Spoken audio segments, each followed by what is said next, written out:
4 सीटों पर चुनाव है। आप देखें, अगर हम सीट दर सीट बात करना शुरू करें तो सीट दर सीट बात करने पे एक चीज तो बहुत साफ तरीके से हमें दिखाई पड़ता है, वो ये है कि तरारी में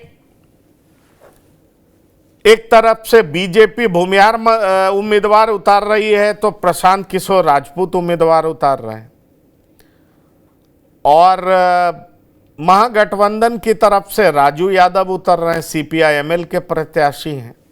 ऐसे में बड़ा सवाल उठता है कि तरारी में होने क्या जा रहा है। क्या सवर्ण मतदाता बट जाएंगे?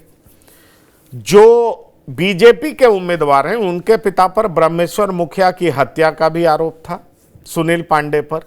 क्या इस वजह से भूमिहार उनको वोट नहीं करेंगे?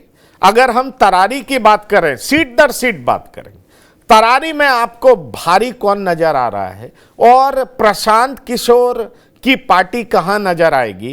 क्या जीतने की भूमिका में है क्या? अगर नहीं है तो किसको ज्यादा डेंट पहुंचाने जा रही है? जरा इस बारे में बताएं।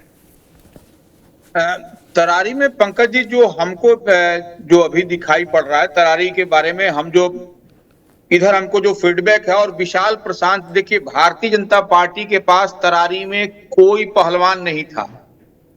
इस लिहाज से वो सुनील पांडे के बेटे जो पूर्व विधायक थे, जो उनको अपने पाले में ला करके और विशाल प्रशांत को जो है तो भारतीय जनता पार्टी ने तरारी में उम्मीदवार बनाया। और देखिए राजू यादव जो भाकपा माले के प्रत्याशी हैं, वह पुराने पहलवान हैं, पुराने लड़ाके हैं, वो पुराने लड़ते भी रहे हैं और उनकी पैठ है, उनकी जो हम बात कहते हैं वहां पर वोट का जो समीकरण है। लेकिन सब खेल को बिगाड़ दिया है प्रशांत किशोर ने, किरण देवी को उम्मीदवार बना करके। किरण देवी की पहचान ये है कि वह महिलाओं के बीच में वो बहुत उनके नाम की चर्चा है, क्योंकि वह सिलाई मशीन, जो सब महिलाओं को वह सिलाई मशीन पहले से देती रही है वो, और सबको माने जो घरेलू सिलने का जो काम करने की दक्षता के बारे में, और नौकरी के नाम पर भी कुछ कुछ जितना उनसे बन पड़ता है सेल्फ, वो वहां पर तरारी में करती हुई।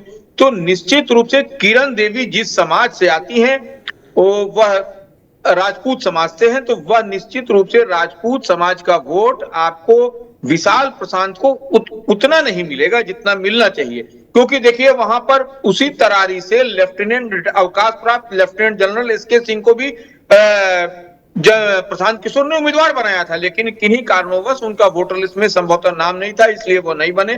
लेकिन वह लेफ्टिनेंट जनरल एसके सिंह कह रहे हैं कि मैं अपनी बिटिया को किरण देवी के लिए गांव-गांव, और वो पदयात्रा और हर घर को नॉक कर रहे हैं। तो किरण देवी एक जो तरारी विधानसभा में, जितनी बात हम पंकज जी समझ रहे हैं, वह एक जाना पहचाना फैमिलियर है, लेकिन वोट वहां पर आपको कुछ न कुछ, वो सारा वोट तो नहीं कटेगा, लेकिन ये बात कहा जा सक रहा है अभी। अब आगे क्या होगा, अभी समय है चुनाव में, लेकिन विशाल प्रशांत को एज मिलता हुआ दिखाई पड़ रहा है अभी, जो हमको जो दिखाई पड़ रहा है प्रशांत।